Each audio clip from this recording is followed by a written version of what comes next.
Welcome everybody to the May. Somehow it's already May. I have seen so many "It's gonna be May" Backstreet Boys memes in the last like 72 hours. I hope you have too. Welcome to the May Minnesota Safe Routes to School Network call. Who are we? We are dedicated professionals from organizations, agencies, schools, communities across the state, making Minnesota a state where everyone, no matter their race, their ethnicity, income level, background, geography, can walk, bike, and roll to school, because it makes the world a better place. There are a lot of us on the call today. My name is Elissa Schuffman. I use she and they pronouns. I'm the Director of Strategic Partnerships at Move Minnesota, and I facilitate this call. Max Singer is our is my co-conspirator, who does all of the wonderful technology that makes this call happen. Kelly Corbin is our great rep over at MNDOT, the Safe Routes to School coordinator, who gives the monthly MNDOT update. And then we have a bunch of folks who I will let introduce themselves, talking about traffic gardens today, which is a topic that I don't know a ton about, uh, but I'm really, really excited to learn more about alongside all of you. So if folks, as you are coming in, could put your name, where you're calling in from in the chat. And then today's icebreaker is something you love about gardens, in keeping with our garden theme, and it being spring and it's raining and there's lots of things coming up for spring. So something you love about gardens, whether that's something you see in a garden, something you grow in a garden. I would love to hear about it because it is springtime. With that, I am going to toss it over to Kelly for the MnDOT update, if I can figure out how to stop sharing my screen.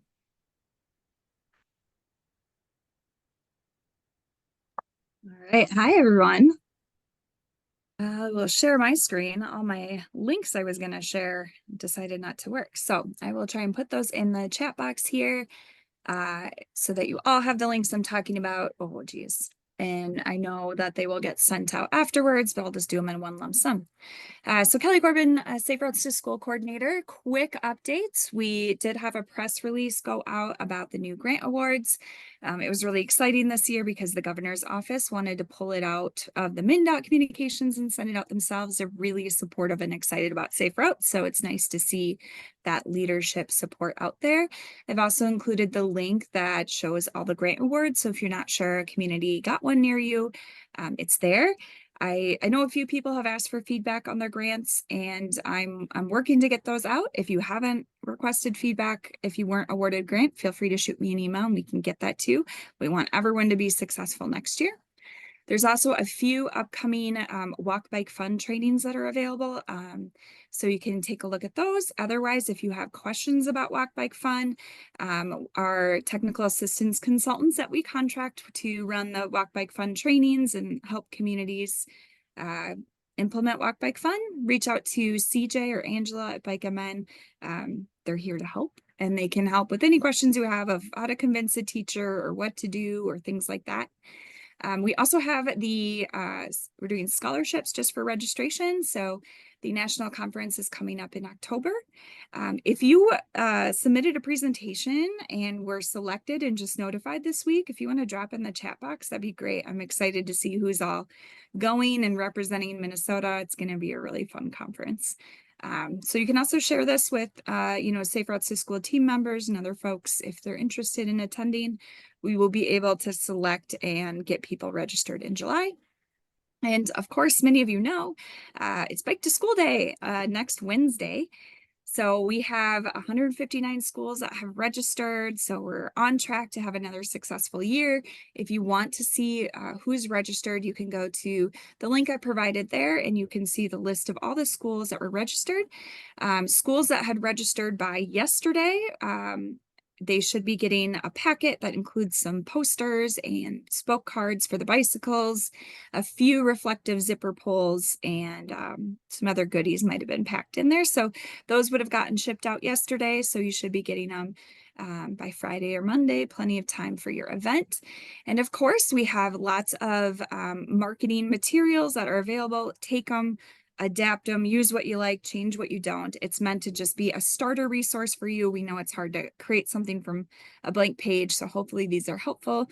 Download them, use them, throw your logo on them, whatever you like. We also have our poster contest going on. So there's 2 categories, K through 3rd and then 4th through 6th, where students just draw how baking makes them feel. And then our top 2 winners in each grade category are going to get some really cool swag gifts from our co-sponsors, which is the Bicycle Alliance of Minnesota. So it's pretty exciting. We always get some, really fun posters. So hopefully you can get some students or a classroom to participate and submit these. And as you have photos, I'd love to see them. You can send them directly to me if you'd like, or the Safe Routes email list, or you can share them on social media. You can use the Bike to School hashtag to kind of share them out. That would be really fun. These photos are great. Everyone loves them. It helps show a fun day and what kids can have when they're walking and biking. So those are the quick updates. I'm going to stop sharing my screen so we can get on to any additional questions you might have. You can throw them in the chat box and I'll address them while we move on to our next speaker. Thanks, Kelly. I'm learning a lot in the chat about which people are flower people and which people are vegetable people for gardens. There seems to be a pretty clear sunflower flower contingent and a pretty clear let's eat everything in the garden contingent. So it's very fun. If you haven't introduced yourself in the chat, please do it. And with that, I'm going to send it over to JoAnne as our first presenter on traffic gardens today. JoAnne, we can see your screen just fine, so you're good to go. Very good. All right. Thanks, everybody, for tuning in today. I'm going to talk about Rochester's bicycle playground. My name is JoAnne Judge-Dietz. I've been working mostly with schools since the beginning of SHIP.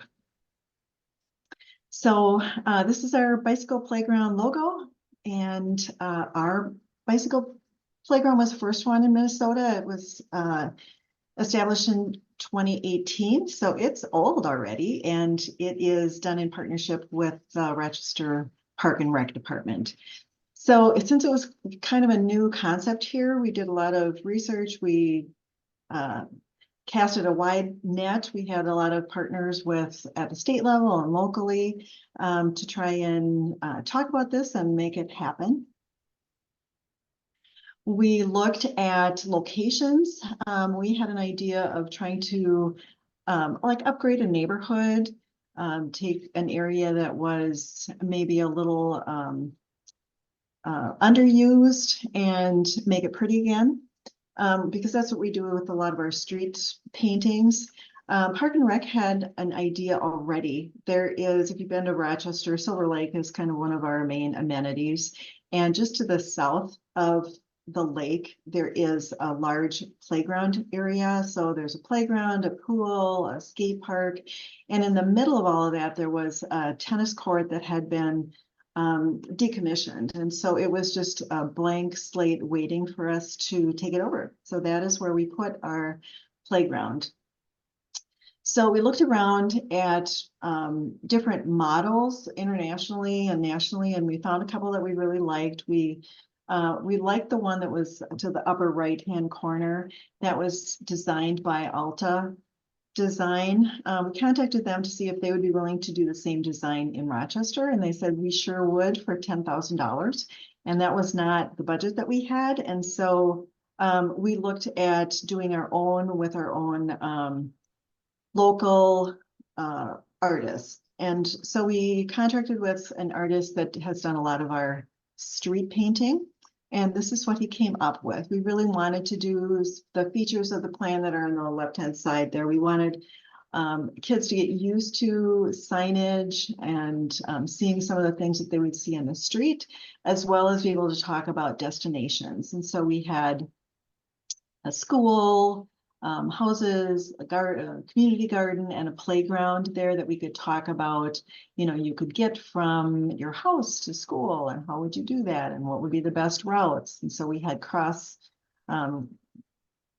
in addition to just the route, we also had the crosswalks in there. So these are the pictures of the little components that were in the playground, very artsy and colorful. We wanted to have a little bit of education as well, and so we asked permission from Bike MN if we could enlarge these 2 documents that they have. And so we have those in great big, like 5 by 3 plastic signs that are ziplock to the fence that is in one corner of the playground. We had a kickoff event to do all the painting. So because this was the first one in Minnesota, the Commissioner of Health wanted to use it as a media event to talk about SHIP.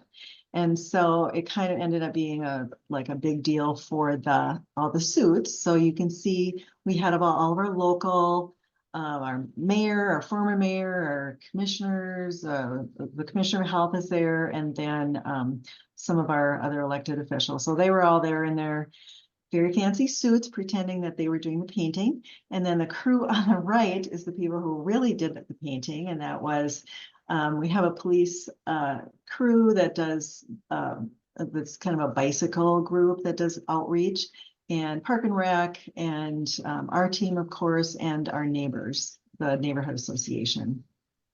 So this is what it looked like from an aerial perspective. And that just happens to be the artist out there doing some final touches and making it a little bit more artsy. So that's where his passion was.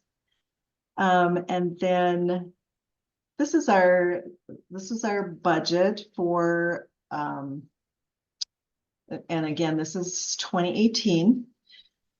Our contract for the artist was $2,000, and then the other, we had the painting, and probably the best thing we did was do a seal coat for that surface before we started, and that really made it really easy to paint, and it made the colors really pop next to the black seal coat. Because of that, we didn't even use all of the paint, and we had enough paint left over for the next year when we did touch-ups. We did a little bit of I made promotional postcards that we used at events, like our tabling events, so that we could tell people about the playground and offer up some dates for them to come for events. So we did some programmed events the first couple of years so that people would know about it.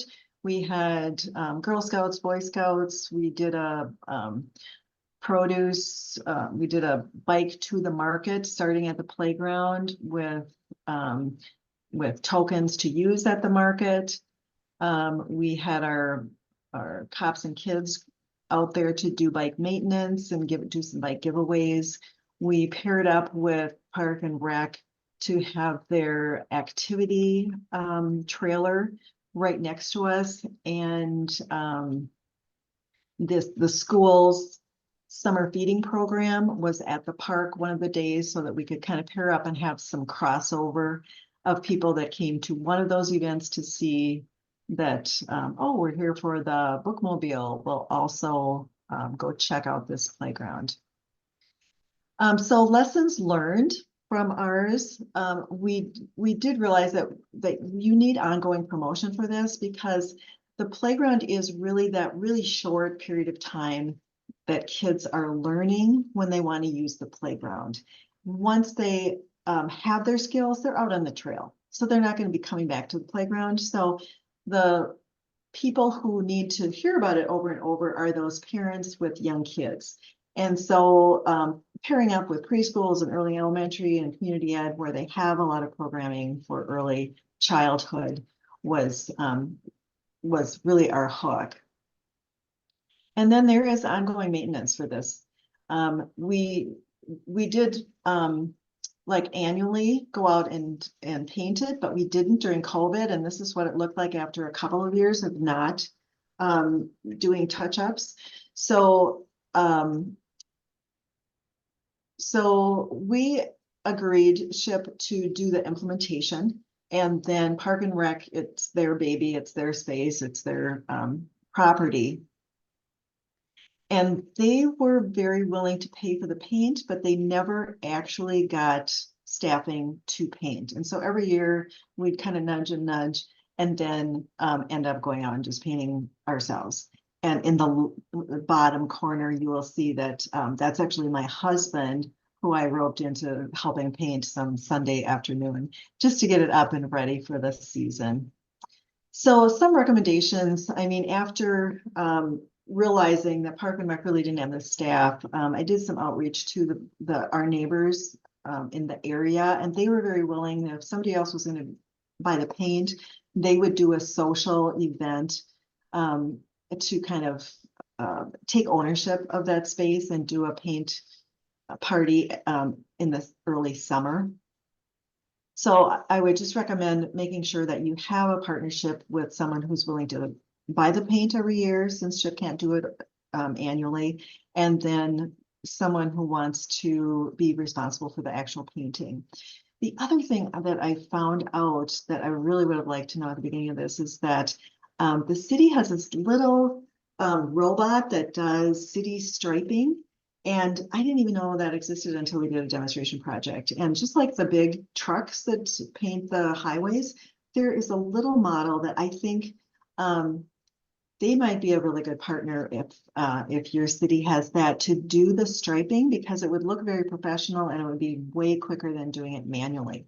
The other thing I think we learned is that we had an artist who has this vision of being super colorful, which is great.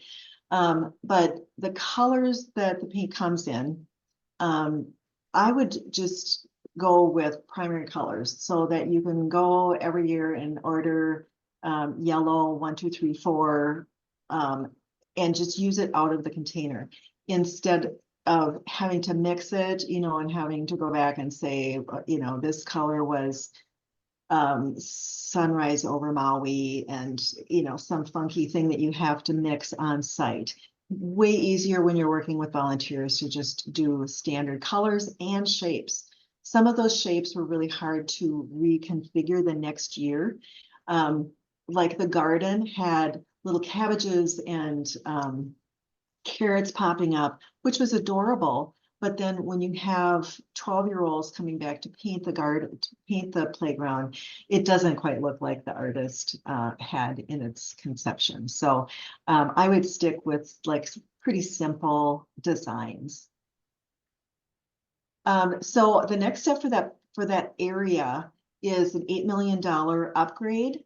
That probably a new pool, definitely a splash pad. The skate park is going to be expanded and double the size. And so unfortunately, it is going to be doubled right over the space where the playground is right now. So when that goes in, we know that this will sunset, which sometimes that happens with some other projects that I've done at schools. There are gardens that need to move because the school is expanding. So when that happens, we will kind of take our lessons learned and think about where else we could do one in the community. So that was ours. I'll stop sharing. Thanks, JoAnne. That was really interesting, and I appreciate you as the first traffic garden in the state sharing some of those lessons learned.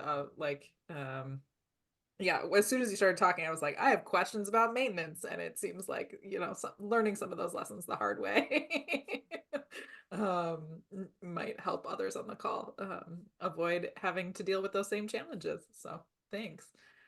Before I move on, any immediate questions for JoAnne that can also be popped in the chat at any time?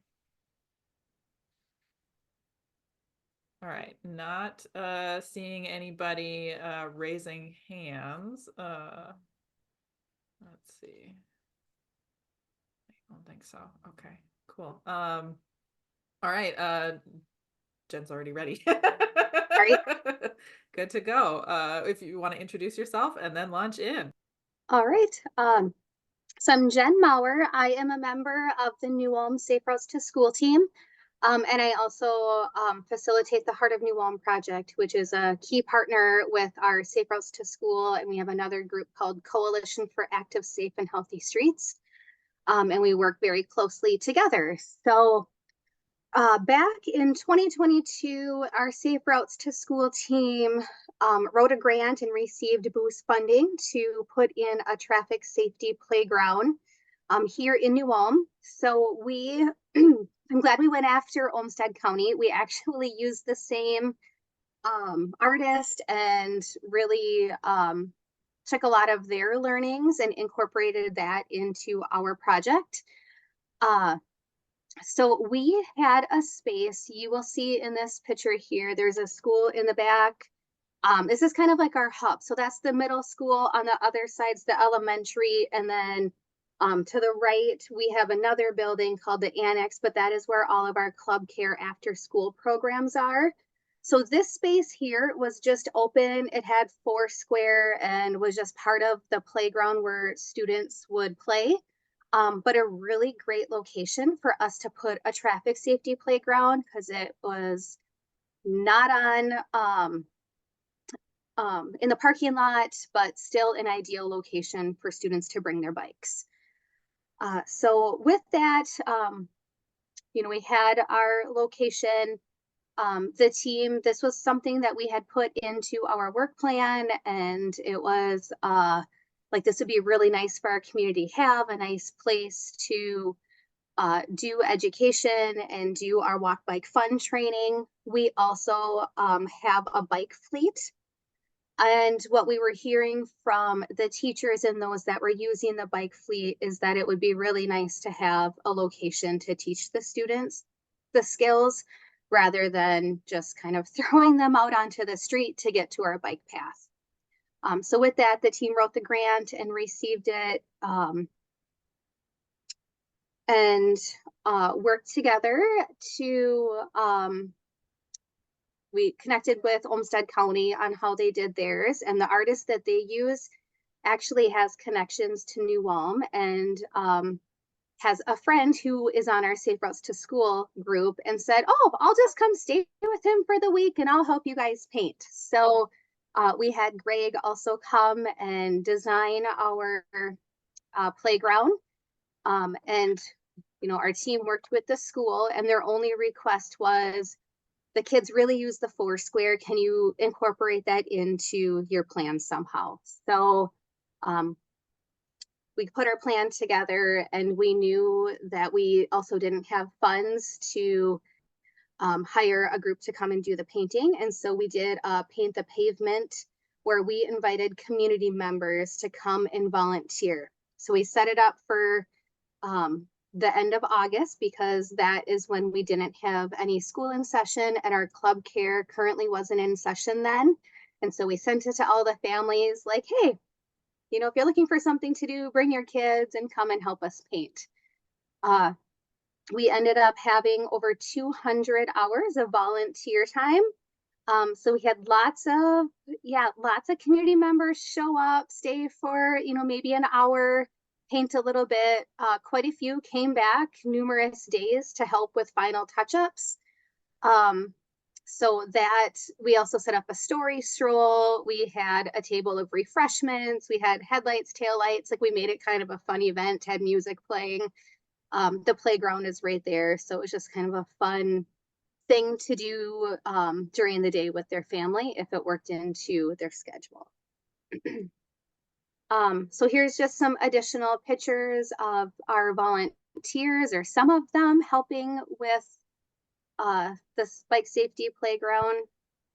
As was stated before, we had heard from Olmsted County, to keep it simple, to make it easy for volunteers to paint. And so that is how we created ours. And we had the 4 square, didn't try to make it, we didn't have the garden with the cabbage and vegetables in there. We tried to make it pretty easy for our volunteers to paint.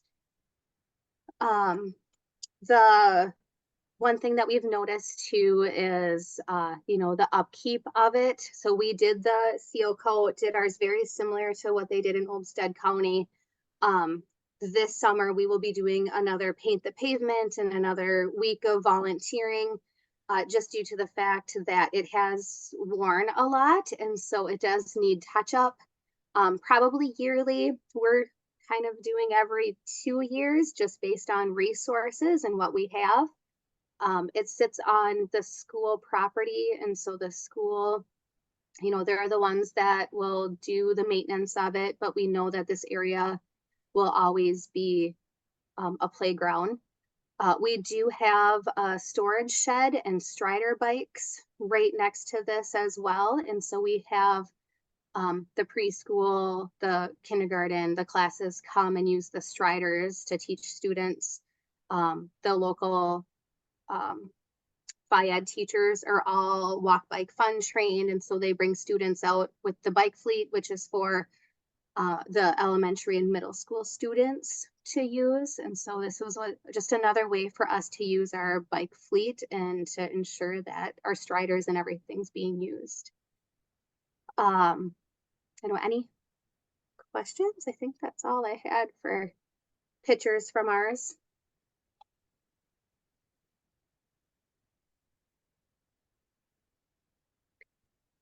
All right, thank you. Jen, I had one quick question for you, which was, did the storage location for the bikes just like happen to be there, or was that part of the discussion around citing the whole project? Yep. So our bike fleet is currently in a trailer, and so the trailer is stored in that vicinity. But we were able to get a shed for the Strider bikes, and that kind of came after our bike safety garden or playground, and so that just seemed like the best fit to put it. But the other bike fleet can go throughout the community since it's in a trailer. Cool. So in this case, the project prompting more bike storage, not the other way around. Super cool. I have one question that's, I think, going to be for everybody, so I'm going to hold it till the end, but I'll preview it, which is, I'm really curious how folks went about the task of naming these different projects, right? Like JoAnne, you called yours a bicycle playground. Jen, you called yours a traffic safety playground. So I'm curious what other people are calling it, and then would love to maybe do a little bit of a roundtable at the end of like how you arrived at that decision. But for now, I'm going to toss it to our next presenter, Sarah. If you want to go ahead and introduce yourself, and I'll try to keep us on time so everybody has enough time to chat. Hi, everyone. I'm Sarah Stewart. I work with the St. Paul Public Schools, and I'm going to talk about a couple of different traffic garden projects in our district. So it's a tale of two traffic gardens. In 2021, we worked with John A. Johnson Elementary School on St. Paul's East Side. It was a smallish 200-ish student school, a community school. So drew mostly from kind of the surrounding neighborhood. Unfortunately, that school's closed. That will be part of my story. So in 2024, so this year, we are actually working with another school, Tsuki Hmong Language and Culture Lower Campus, which is not actually too far away from where John A. Johnson was on St. Paul's East Side. It's a huge school. It's our largest elementary school with about 700 students, and it's a district-wide magnet, although it does draw a lot from the East Side, so not too far from the school itself for a lot of students. So just a little background on the first one, the John A. Johnson Elementary School project.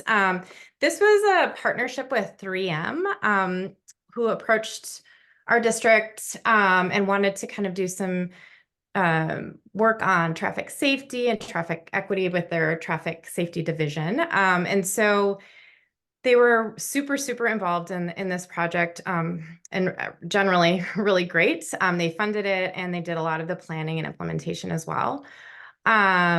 We also worked with our facilities department in SPPS, and they were also very, very helpful and supportive. And then at the school with the principal and the PE teacher and their makerspace teacher who we're very excited about biking and really supportive and worked on this a lot too. And then me. So the school itself had, like as we started working on this, they had actually gotten their own bike fleet through free bikes for kids. And we're really excited to kind of grow a biking program. And so we started in the spring of 2021, working with 3M, and then actually installed in the fall of 2021. So 3M led the planning work. They kind of convened everyone. They created the design, and then we worked with the school and with the PE teacher and the makerspace teacher. The students contributed to the art kind of aspect of it, and their artwork kind of led to the art that actually ended up on the traffic garden, which we call a traffic garden too, just to answer, Elissa, to answer your question, without much thought, I would say. And then 3M kind of coordinated these big volunteer events, and we got a ton of people out to paint the garden over a couple of days after 3M staff themselves kind of did some of the setup work. So this is kind of what we started with. So at John A. Johnson, at this elementary school, they had this huge underutilized parking lot. Like half of it there were never any cars parked in. And they also, you can kind of tell in this image, it's like abutting kind of a forested area that's a big hill, kind of goes down into a gully with a great bike path. But they also, because of its kind of like relative isolation, they would have kind of activities they didn't necessarily want happening in the school parking lot happening there sometimes even during the school day, kind of people hanging out and maybe doing some things that weren't totally legal. So the school was really excited to repurpose the space and kind of really make it seem like a school space all the time, and to use it because it just generally wasn't being used. So started with this parking lot, totally repurposed half of it.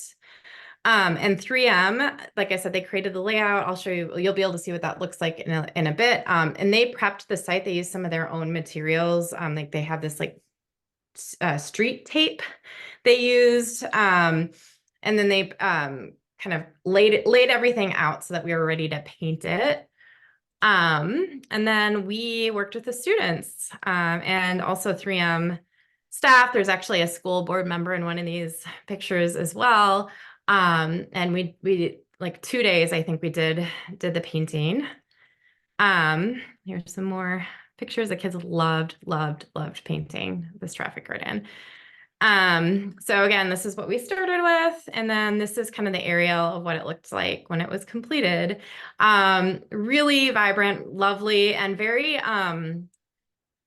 when you kind of were on site, you could tell it was like not painted by professionals. And we tried to decide if we wanted to like touch it up, and then we ultimately decided not to, because it was just so clear that it was like a community thing and that the students were involved, and to just kind of leave it kind of looking like the students worked on it. So this is what we ended up with.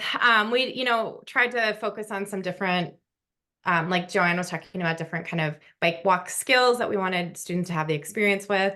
One thing that we learned, and I'll get to some of the lessons, but I want to point it out while this image is up, is that those sharp corners were not ideal. It was very hard for students to make those corners because of how the streets are shrunk down. And so that was a lesson learned. And I will talk about more of those. But then here are the students themselves. They were using the bikes that the school had.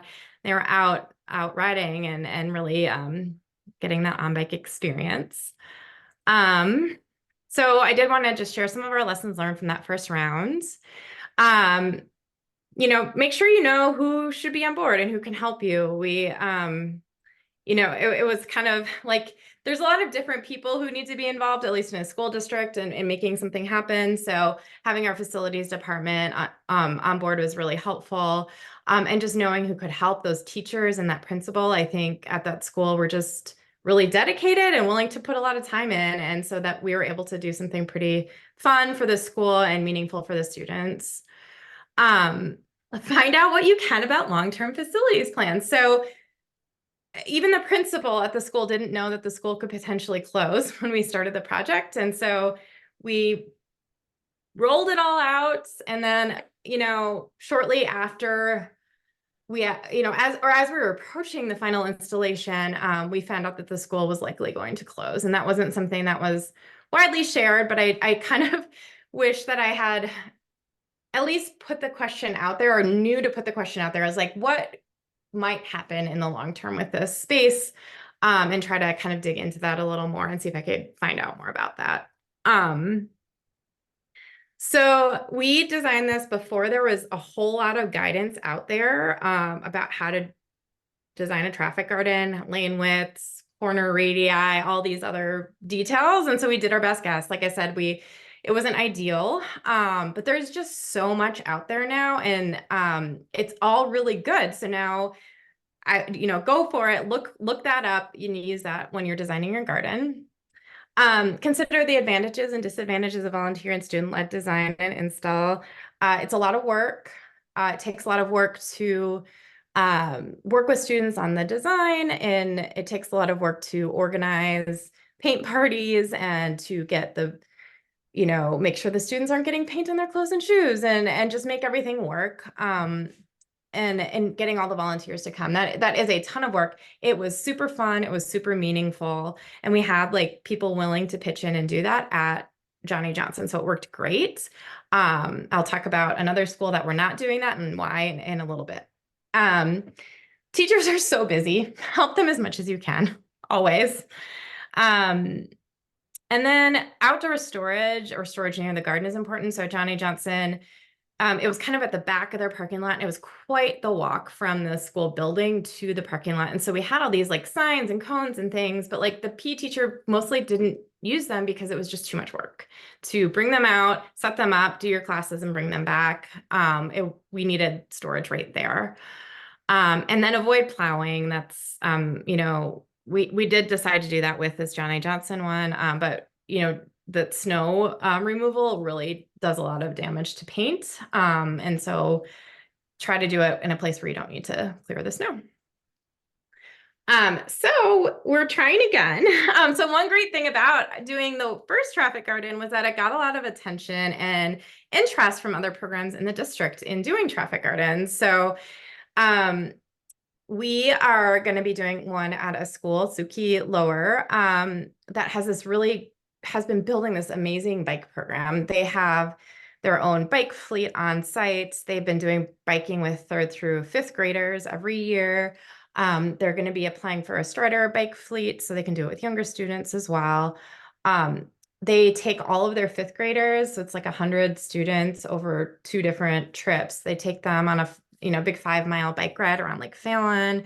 So they really get students out there, and they love it. And so when the parking lot their blacktop and parking lot were getting repaved last summer, we knew it was coming, and the principal's like, hey, we need to do a traffic garden. Like we need to do it. So like, great, let's do it. Repaving is a great opportunity because we have a flat surface. We don't need to prepare it at all. And our facilities staff were really on board too. And so we applied for a boost grant last spring to actually build this traffic garden. We are still planning it now, and are going to be installing it this summer. We had hoped to install it this spring, but it's such a big school with so many students. They literally use every inch of space all the time on their campus pretty much. So we decided not to like kind of close that and paint the playground and just wait until the summer. So it'll be coming soon. So we're going to use, this is the back of the school. They have a blacktop area. That was a basketball court that was kind of underutilized for that purpose. And they have this big long sidewalk along their playground along their playground as well. So what we're going to be doing is using the blacktop area to put in a traffic garden, and then kind of painting some lanes on the sidewalk itself to kind of extend the space for biking and practice for different skills. And so this is kind of that blacktop area. It's not huge. It's probably 90 feet by 50 feet.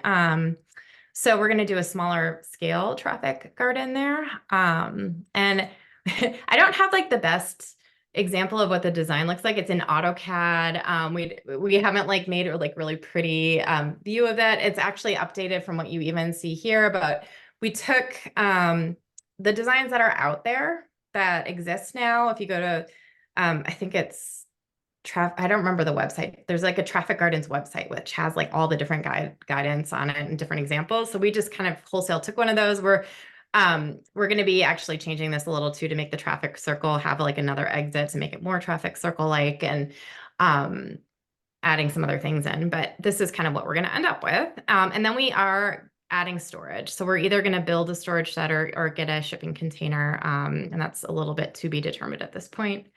but that will be on site as well. So we're going to hire a contractor to install it. And the design, like I said, it was actually done in-house by our SPPS facilities staff in AutoCAD. But at Suki, they felt like it was too much to work with the students and do the painting, and they have a lot kind of happening at the school. Because of some of the school closures, they've brought in a ton of new students and a ton of new families. They've really grown. They're just a lot going on, and they just did not feel like they could take it on. They renamed the school, went through this whole big process. So they were just like, we don't want to do that. We just want to pay someone to install it. And we said, okay, that sounds good. So we're going to do that. And then we'll have the storage added and do a welcome in how to, or some informational signage that will be both in English and in Hmong to welcome community members to use the space as well. So that's ours. Thanks, Sarah. I really, as an English major, just have to shout out your title for your first slide of A Tale of Two Traffic Gardens. I appreciated it. It was a good reference. And really exciting to see you be able to like take some lessons learned from not that long ago and leverage them into a boost grant in a new project. So that is very cool. We are coming up on 10:45. So I'm gonna toss it over to Mallory for our last presentation on, is it a traffic garden? Is it a bicycle playground? Is it a traffic safety playground? Who knows?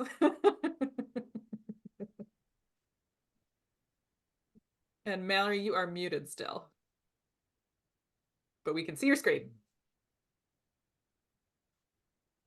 Thank you. Okay.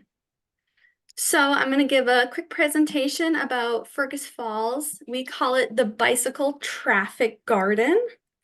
And that was decided upon by the city because they wanted it to be focused on traffic safety and a playground. So I'm going to talk about our inspiration, initiation, and implementation. Mallory, Jarvi, I work for West Central Initiative in Fergus Falls. So years ago, Wayne Hurley and I are transportation planners for Safe Routes to School plans. So we're always recommending traffic gardens, bicycle playgrounds in our plans. And so we decided, we should just get one in Fergus Falls. So we'd been working and talking with partners about how can we get one, researching other traffic gardens. And in 2021, we decided to really go for it and brainstorm with the city, schools, and Pedal Fergus Falls, our local advocacy group. So we had a plan. So we approached the Fergus Falls Parks and Rec Advisory Commission. So they give recommendations to the city council to help determine a location. And we decided on a local park in town, very centrally located. They gave the recommendation to the city. It's called Broadway Park. Unfortunately, there wasn't blacktop at the time, and you can't apply for infrastructure with the boost grant. You need just paint. So we needed to wait until the concrete was poured until we could apply for the boost grant. So we were kind of waiting a little bit. But surprise, the city then all of a sudden offered us some decommissioned tennis courts that were going to be pickleball courts, but an engineer went out there and said the surface wasn't equipped to handle pickleball. And the city did a little switcheroo, and the spot where we were going to have the bicycle playground is now going to be the pickleball courts, and we were offered the tennis courts. And so then we rushed to put in an application for the boost grant in 2022, now that we got the go-ahead and we had a surface ready to go. And that's when we started the initiation. So on the left is the original location. You can see this little dirt patch. It's about 7,000 square feet. And they offered us the new location of 3 full-size tennis courts at a whopping 17,000 square feet. So we got a lot more space, which we weren't thinking about at the time, but it gave us a lot more opportunities, and we were excited for this extra space to be utilized. And it's still in a central location. The new location is near the downtown. It's right next to an elementary school. They're both really good spots. So then we got the Boost grant. That's how we were able to fund it. We were awarded in the spring, and then it was kind of go, go, go to get this implemented. So we decided to do a bicycle playground tour for more inspiration. So we visited Sarah in St. Paul and JoAnne in Rochester and Melissa in New Ulm over a 2-day period because we didn't know what to do. So we wanted to see measurements. We brought a tape measure. We measured all their lanes. How wide did they make their sidewalks? What intersections did they do? What paint did they use? And, you know, Rochester and New Ulm had used the street paint, but St. Paul had used some exterior paint from Home Depot. And so kind of just weighing the options. And then May and June, we came back and we started to design it. And then purchasing all the gear and then installation. So for the design phase, we decided to use Fergus Falls as the template for our playground. We wanted it to be reminiscent of our downtown area. We have a river flowing through it. We have historic blocks. We also wanted to incorporate different intersections that are in town, you know, 4-way stop, 2-way stops, uncontrolled intersections, roundabouts, all these really interesting dynamics. And railroad tracks. We have a lot of railroads. So we have 2 railroad intersections. So we actually designed it by hand. Wayne and I sat down on his patio and with a napkin and, you know, 2 transportation planners. We knew what we wanted it to look like. So we sketched it out, and then we were able to have an architect transfer that design into software that, you know, had the square footage of the paint color that we needed, and it was sectioned off into 5 feet by 5 feet blocks. Some other physical elements we wanted to consider were upright signs, so stop signs upright or painted on the ground. Did we want to use paint like paint or tape like they had used in St. Paul? Intricate designs or keeping it simple? And what amenities did we want to have available? So bike racks, bike repair station, benches for adults to sit on while their kids play. And this is a picture of the downtown. So you can kind of see we have this isn't the bicycle playground, this is just Fergus Falls. So we have a river, here's some railroad tracks, this is a walking path through downtown. So this is kind of what we're envisioning in our head. So this is what we had to work with. We had this big tennis court. We did get it seal coated as JoAnne had suggested, and it was a great suggestion. So we got that done before we started painting. So this is the first day. This is quite daunting. So for volunteers, it was mostly just a very small group of volunteers. We didn't have a community event because we knew it would take a long time by how big it was. We wanted to make sure all the measurements were correct. So I would chalk out each road and design, and then we'd paint in the lines. And we'd slowly get some more volunteers.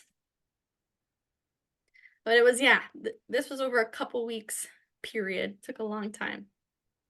And this is what it looks like today. So we finished it in September, October, going chunk by chunk. It would have been faster if we had like a huge community event, but we just wanted to make sure that everything was done correctly. And this is the overhead. So you can see the river going through. We have a 4-way roundabout, and then we have a 3-way roundabout because there's one coming to Fergus Falls soon. We have sidewalks, and then these are going to be railroad tracks. So one is a perpendicular intersection, and then it goes under, and then this one is a diagonal intersection because we have a lot of different railroad intersections in Fergus Falls. And as you can see, it's not quite finished yet. We have a lot of work to do. So also want to talk about the community support and funding. So Boost grants, so thank you MNDOT, but we also got funding from West Central Initiatives funds. They have small grants, so we can buy some extra amenities. Pedal Fergus Falls was a huge supporter, and it's the city of Fergus Falls. It's in a city park, so it will be considered like the Fergus Falls Bicycle Traffic Garden Park. So we got some signage for that. And volunteers came from anywhere in the community to help us. We had some local artists, we had bike advocates, West Central Initiative staff came out and helped. And I want to give a shout out to Wayne because he stored all the paint buckets in his garage that whole summer. They're now with the city, but we held onto all of our own painting supplies and we lugged it to the bicycle playground there and back. So that was a lot of work. And so I would recommend finding those champions, people who can show up one day, 1 hour, people who can promote it. So partnering with Pedal Fergus Falls has been great. Who's going to hold the bike rodeo, who's going to help with repairs and upkeep, and define who the playground is for. So this is a community playground since it's owned by the city. We have a bunch of different school districts in town. We have the public schools, we have several private schools. So we want to make sure all kids have access to it. And we have had discussions, since it's so large, we could potentially have adult learn to ride. We could start there and then go for a bike ride if adults don't know how to ride a bike. But yeah, obviously it's tailored towards younger kids. But due to the space, there have been kids out there, parents bring them, and it's fenced in, which is a nice aspect from a previous tennis court. So parents can just throw them in the playground and they know they're safe and they just bike around all over. And looking for additional grants at West Central Initiative and Pedal Fergus Falls have been great to get just a little bit extra money to enhance it. But we still have work to do. We did buy traffic signs that are upright. So we're going to install those this spring. We have some benches donated by the city. We have some bike racks that we're going to place near. We have a bicycle repair station that we're going to install in the park. We need to do the lane striping and doing some touch-ups because we did finish it in the fall. And even though it was a mild winter, there was some degradation of the paint. So we need to repair it. And once we're officially finished, we're going to host a community event. So while we didn't have the community involved in painting the base, we have a bunch of extra colorful paints where we're going to let kids paint whatever they want in the green spaces. So if they want to paint like flowers or little houses or animals, anything appropriate, we're going to let them have some fun. And the fun thing about paint is if it's not, we can just paint over it. So. And then maybe some adult rides. We're planning to host a bike rodeo for a kickoff event there. We'll give away some bike helmets, some bikes. And yeah, it should be an exciting, and it's great that we're partnering with the City of Fergus Falls. And City of Fergus Falls was the applicant for the Boost Grant. They did all the paperwork there. But we, so Wayne, Pedal Fergus Falls members and other bike advocates, we were the main volunteers helping to get it ready. We didn't have a ton of city support in the actual painting. So figuring out who's going to paint is very important. We just kind of figured, well, we're going to do it. And it took a while, but it's almost done. And that's all I have. So if you have any questions, please let me know. Thanks, Mallory. I'm not seeing anything in the chat, but I just it's so cool that you were like, let's take our downtown as inspiration and like turn it into the traffic garden. I think for me, it highlighted just like also the ways you're talking about like signage and seating and storage. There's so many ways in which like traffic gardens as a project are like this little microcosm of all things safe routes, right? Like, and funding and partners and volunteers and buy-in. It's like a mini, it's this encapsulation of like all the work of safe routes in a really cool way. So, well, we are almost at time. Mallory, you already answered my question about how you name it. It sounds like the city named your project. Sarah, you also mentioned that you just called it a traffic garden. It doesn't sound like there was a ton of discussion of what exactly you were going to name it, but I'm curious if JoAnne or Jen, you have any comments on how you went about deciding on a name? Because it does communicate different things to different folks. It does. I'll start. They are called traffic gardens across the country. And so that's probably the proper name for them. We didn't like the word traffic. It just didn't sound safe for kids to be playing in traffic. So we decided to call it a bicycle playground. The other thing, if you've tried to explain walking school bus to people when they don't know the concept, and you talk about a bus, but it isn't, it's biking or it's walking.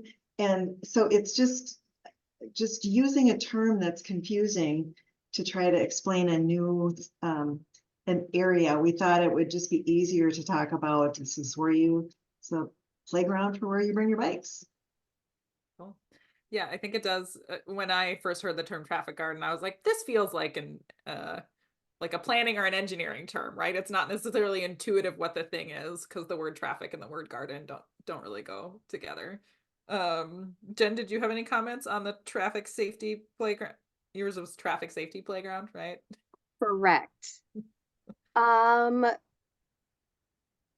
No, I mean, I think in our research, that's what some others were called. And yeah, I don't remember having a ton of discussion on what the name should be. And so I think when the artist came, we just stated that, and that's what he put down. So that's just been how we've been promoting it here locally too. Well, yeah. That's good to know. And I appreciate that, like, the word safety surfaced for multiple folks is something really important to highlight alongside the word traffic, right? That's part of, we're not just trying to put traffic there. So I see Kelly had a question in the chat about any evaluation efforts that folks are doing around their traffic safety / bicycle playground garden projects. Anyone have any evaluation stuff they'd like to highlight really quick in our last 2 minutes? We just pull together after the first couple of years, like what kind of activities were there, groups. It's kind of the number of engagement events that were there, but we really didn't. We talked to people when we were there, coming up about what they thought about it, but we didn't really have a little survey or anything for people that were there.